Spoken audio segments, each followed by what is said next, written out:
Keir Starmer's latest balls-ups. There's always so many to choose from, aren't there?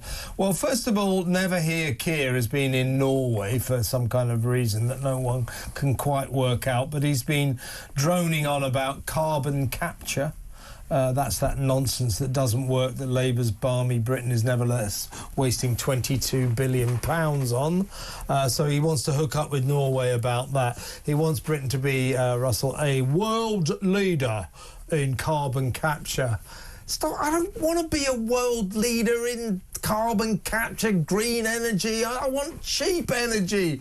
I don't want to be poor and colder. Stop telling me world leader in carbon capture. Why? No one cares. But do you know Stop wasting our money on this. Do you know how foolish and impractical carbon capture is? Yeah. Even Dale Vince says it doesn't work. Yeah, no, everybody says it. Even Dale Vince. Greenpeace say it doesn't work. It doesn't work. That's because it doesn't work. But anyway, he's over in Norway talking about this. Why? Got more important things to do than that, and now he's flown to Estonia again for no apparent reason.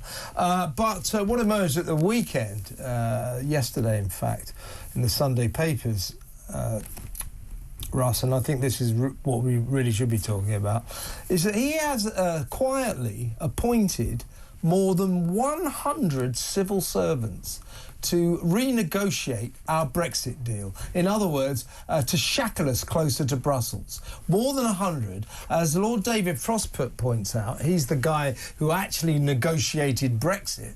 He said, this is more civil servants, more Whitehall people than I had to negotiate the entire main exit deal.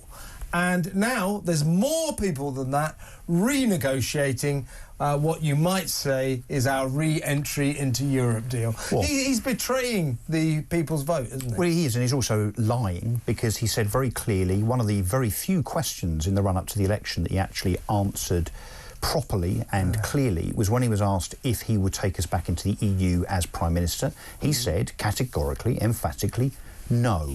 Now, of course, what he will now do is gaslight us into believing that he's not taking us back to the EU, even though he is.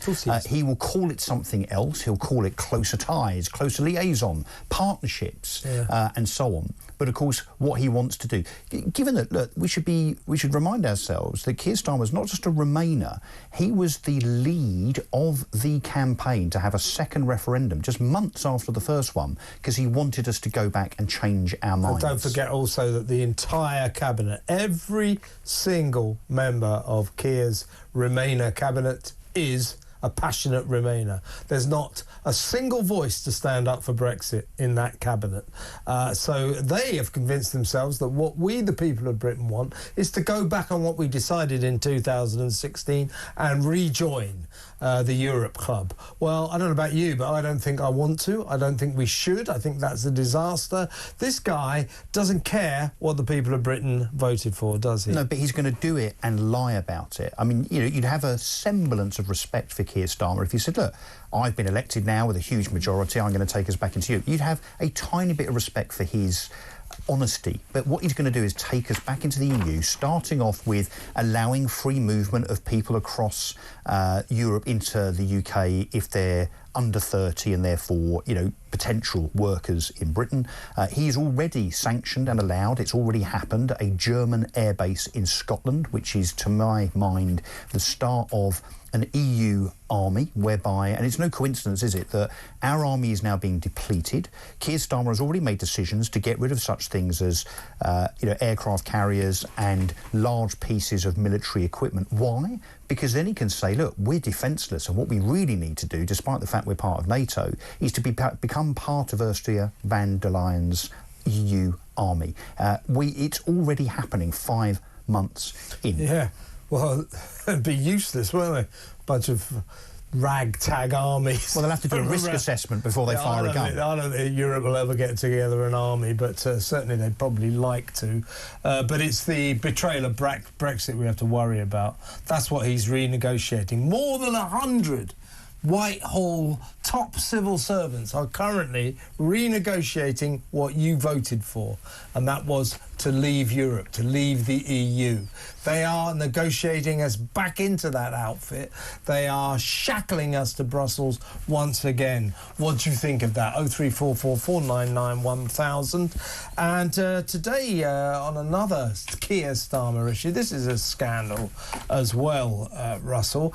So we've got the local elections in May, at which we can confidently predict Labour are going to be humiliated, because everyone is sick of Labour. They'll vote Reform, they'll vote even Tory, they won't vote Labour. Everybody hates Labour because everybody hates Keir Starmer and his crap cabinet.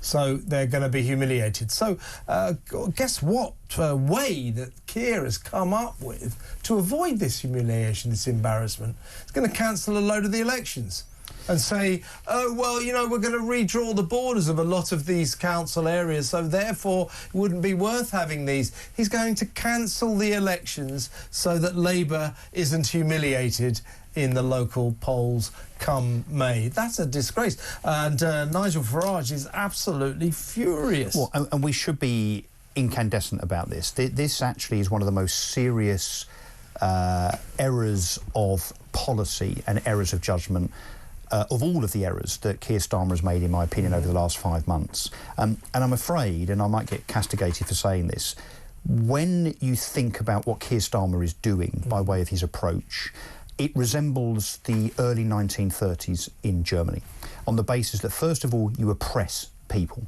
Now, he's oppressing what I would call patriots, people that are worried about Britain and us going to hell in a handcart. That's the so-called far-right protesters that he's oppressing. Then you start censoring people. In Germany, they burnt books. What we're thinking about doing here as a government, apparently, is to censor social media. And then you take away people's democratic right to protest at the ballot box, because you know that otherwise, if you don't take it away, that you're going to lose power. That is clearly defined in what you just outlined here. Getting rid of local elections on some premise of a devolution white paper being in place. It is to stop Labour councillors losing their seats, for them to then rebel, councils to be lost in terms of control. This follows, I'm afraid, the Nazi Party's approach of the early 1930s in Berlin. Well, that's quite a charge. But it does. It's the same MO. It's the same political MO. I'm not saying they have the same views, but it's the same MO. It's the same process that Adolf Hitler went through in the early 1930s to make sure that he oppressed people and stayed in power forever. I think I'm going to have to say Keir Starmer is not here to defend himself. Prove me wrong. Against accusations that he's the new Adolf Hitler. Prove me wrong. But I certainly don't like his techniques, and he's certainly anti-democratic. He's anti-democratic when it comes to Brexit. He's negotiating away what you voted for, folks. He really, really is. They may not actually rejoin in name, but they will rejoin in all but name, trust me. More than 100 civil servants currently locked in deep talks with the Brussels mob about how we, Britain, get closer to the EU. Is that what you want? Is that what you're voting for? 0344 499 1000. And what do you think about the fact that Keir doesn't want you to have the right to register your feelings about his government in the local elections, because he's going to cancel them so that he doesn't get embarrassed, so that his hopeless party doesn't get humiliated? What do you think about that?